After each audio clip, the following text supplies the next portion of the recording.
मागं बोल. मी पेपर वाचायचं तर कधीच बंद केलेलं आहे. पण न्यूज पण कधी बघणं होते. पण आपण रील्स बघतो ना, त्याच्या मध्ये अशा काही बातम्या येतात ना, म्हणजे ज्याने असं वाटतं की खरंच कलियुग म्हणजे अजून भीषण होऊ शकतं का? किती म्हणजे किती नेगेटिव्हिटी, किती गोष्टींचं हे करायचं. नाही, कलियुगात ऍक्च्युली कली म्हणजे कलियुग म्हणतात. कली हा कोणी प्राणी किंवा कोणी हे नाहीये, बरं. कोणी अवतार आहे. कली म्हणजे ती वृत्ती आहे. हम्म. कली वृत्ती आहे, म्हणजे वाईट वृत्ती जी असते त्याला कली म्हणतात.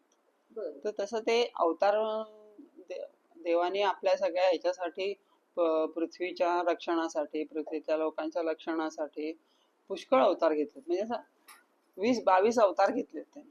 बरोबर. हा, पण त्यातले 10 आहेत ना ते प्रमुख आहेत. हा, आपलं त्याच्यात बोलणं राहिलं. ते मग सांग 10 ना, सांग. 10 प्रमुख आहेत, 10 अवतार आहेत ते प्रमुख आहेत. बरं. ते 10 अवतार म्हणजे मत्स्य, कूर्म, वराह, नरसिंह, वामन, परशुराम, श्रीराम, श्रीकृष्ण आणि बौद्ध. हम्म. आणि शेवटी कल्की. तो अवतार अजूनही आलेला नाहीये. तो अवतार झाला नाही अजून. म्हणजे आता जे तू म्हणतेस ते त्याचं म्हणजे त्याचं ते कलकी अवतार घ्यायचं तर सुरुवात, म्हणजे त्याची प्रारब्ध झालाय, तो असा प्रारंभ झालाय त्याचा आता. तर ते जेव्हा शिगेला पोचेल तेव्हा तो अवतार घेईल असं. मग त्यांनी तसं अवतार मग घेतल्यानंतर मग काय बदलणार? त्याने असं म्हणतात की कलकी अवतार घेतल्यानंतर मग तो, ते सांगते मी हळूहळू एक एक एक अवतारामध्ये. बर. तर आता पहिला अवतार जो आहे तो मत्स्य अवतार.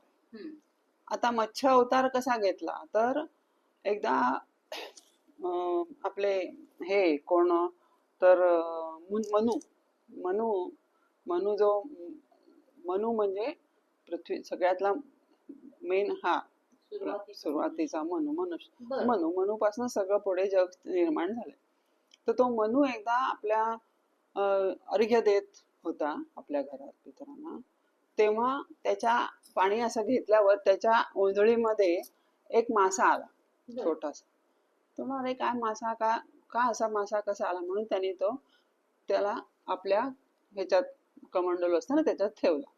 कमंडलू ठेवून तो घरी घेऊन आला. तर तो का आला, तर तो मासा म्हणाला मला मला त्रास होतोय मला इथे म्हणाला, म्हणून तो घेऊन आला. मग घरी आल्यानंतर तो बघायचा, थोड्या वेळाने बघतो तो त्याला ते कमंडलू मावेना एवढा मोठा झाला तो.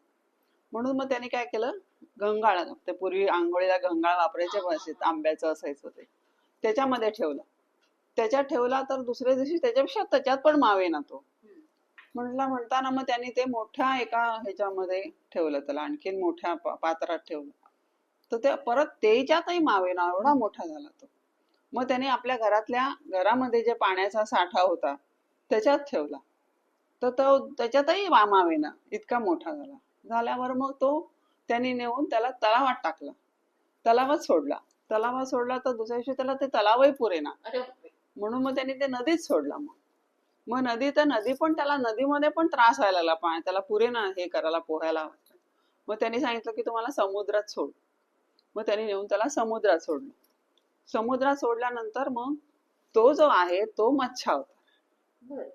तर तो त्यांनी कशासाठी मत्स्य अवतार घेतला, तर जेव्हा प्रलय होऊन सगळं पृथ्वी बुडाली, सगळं प्रलय होऊन सगळं बुडून गेलं ना, तेव्हा ते समुद्रात सोडताना त्यांनी मनुला सांगितलं की तू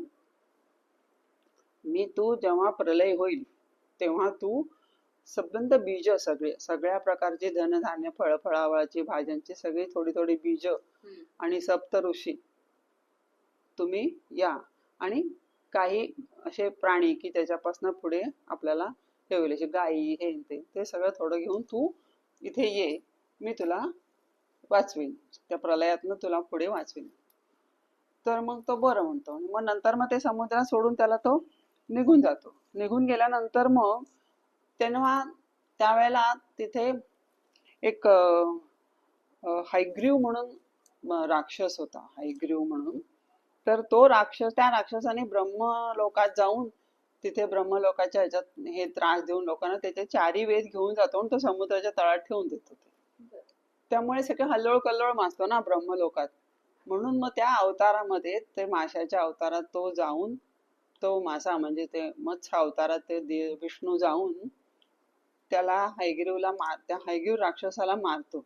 बरं. मारून त्याचा वध करून ते चारी वेद जे आहेत ते नेऊन ब्रह्मदेवाला देतो. बरं. म्हणजे त्या अवतारामध्ये त्या राक्षसाचा वध केलाय त्याने, हयग्रीवाचा. बरं. आणखीन एक हयग्रीव म्हणजे म्हणून एक देवाला पण म्हणतात, एका देवाचं नाव पण आहे हयग्रीव.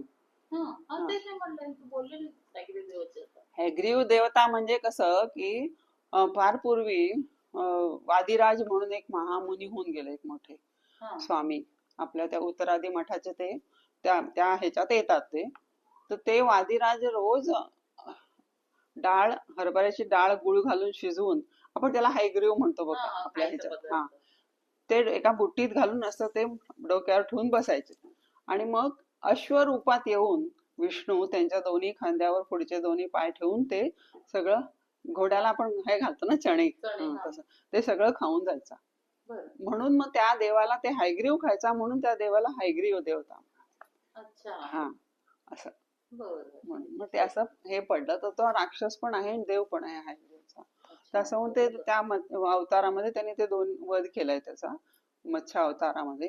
आणि मग पुढे मग प्रलय काल येतो. प्रलय कालानंतर मनु सांगितल्याप्रमाणे सगळं घेऊन समुद्राकाठी येतात. मग ते मनु येतो. हे आल्यानंतर मग एक त्याला त्या माझ्या मत्स्य अवताराला एक मोठस शिंग असतं.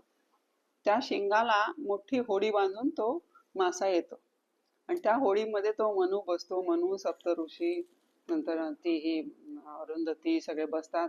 सगळं ते काही ऋषी मुनी बसतात. ते सगळे काही प्राणी ठराविक ते बसतात. सगळेजण सगळे बीज ठेवतात आणि मग ते त्यांना समुद्रावाटे पुढे घेऊन जातो आणि त्यांना तो या प्रलयातनं वाचवतो. का वाचवतो? का परत प्रलय संपून परत युग सुरू झालं की परत सुरू व्हायला पाहिजे ना, म्हणून ते सगळ्यांना तो वाचवतो. म्हणजे परत चक्र परत सुरू व्हायला असं ते मत्स्य अवतार आहे. आता तो मत्स्य अवतार झाल्यानंतर दुसरा अवतार जो आहे तो कूर्म. हा कूर्म अवतार म्हणजे कासव. कूर्म म्हणजे कासव. तर हा कूर्म कासव केव्हा तो अवतार घेतो? तर जेव्हा हे दुर्वास मुनी, तुम्हाला मागे सांगितलं होतं स्टोरी, दुर्वास मुनी तप करून बरेच वर्ष तप करून त्यांना एक हार मिळतो, सुगंधी हार. तो हार ती म्हणजे लक्ष्मी ती. तर तिला तो इंद्राला अर्पण करायला जातात. मग इंद्र त्याचा आवेर करतो आणि तो ऐरावत ते पायदळी तुडवतो. तुडवल्यावर ते शाप देतात ना. मग तेव्हा मग त्याच्या पुढे मग ते समुद्र मंथन करतात. समुद्र मंथन केल्यानंतर जेव्हा समुद्र मंथन करायला लागतं तर ते मंदार पर्वत तो बुडायला लागतो खाली. मग ते मंथन होणार कसं ना तो, म्हणून त्याला हा विष्णू कासवाचं रूप घेऊन, कासवाची पाठ टणक असते, त्याला काही होत नाही, ते कासवाचं रूप घेऊन ते मंदार पर्वताच्या खाली जातो आणि ते मंदार पर्वत तोलतो त्याच्यावर आणि त्याच्या पाठीवरती हे असं ते घुसळतं. असं ते त्यावेळेला ते कूर्म अवतार आहे.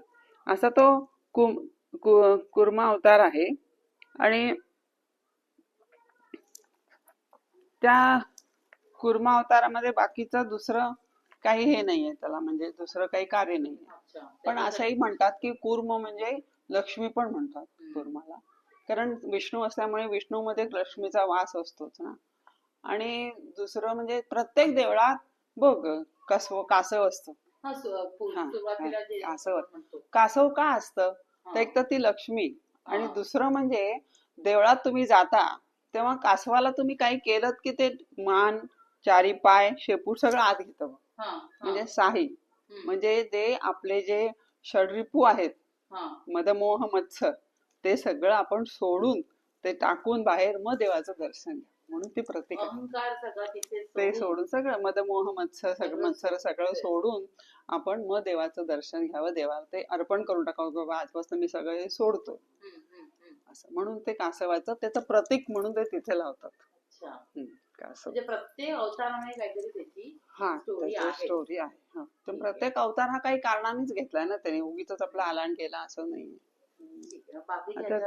डिस्कस करूच या. आता ह्याचा पूर्णच आपण म्हणजे पूर्णच मला त्याचा अवतार सांगतो, नंतर परत कंटिन्यू करू. थँक्यू.